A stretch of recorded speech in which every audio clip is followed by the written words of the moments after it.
The question for today is, what do we do without acetaminophen for our babies and children? Now, for those of you who've been following us, you know that we have concluded with no reasonable doubt that acetaminophen use in susceptible babies and children is causing many, if not most, cases of autism. So that is obviously a concern when using that drug. Then you think about other drugs. Well, aspirin is associated with Reye syndrome, and ibuprofen use is associated with kidney damage, especially in babies under 6 months of age. So that does not leave parents with much. Now, I can't give medical advice. Only a person's physician can give medical advice. But what I can do is sort of describe the knowledge, the scientific information that's been collected through time so that people can make an informed decision. I think that's very important. So the first thing that I would like to point out is that yes, while acetaminophen does very effectively treat fevers, most fevers are in fact protective. It's not just a symptom, it's part of your body's natural immune response.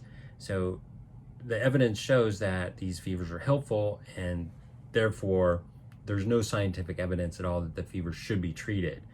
The second issue to think about is that, well, some fevers are associated with brain damage, but there is no evidence, no conclusive evidence that acetaminophen actually treats those kinds of fevers that are often associated with brain infections or brain injury. So that's about fevers. Well, what about pain? Well, yes, acetaminophen, also known as Tylenol, does very effectively treat some types of pain. However, common types of pain that we see in our children are not necessarily treated effectively by Tylenol or acetaminophen.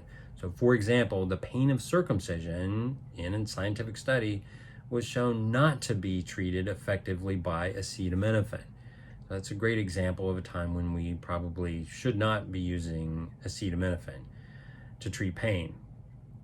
So what is a parent to do? Well, I think, although we can't give medical advice, one thing we can say definitely that makes sense is to have a plan. So in the heat of the moment when a child is not doing well, that's not the time to try to go through a bunch of videos on YouTube and figure out, well, what do we really need to do? I think if you pile everything together, you've got a plan to fall back on during that stressful time, and that plan can be based on the scientific evidence. A number of people have collected methods of treating fevers and pain not using drugs, and we've collected some of those resources and put them together on our website here, and welcome anyone to take a look at those resources.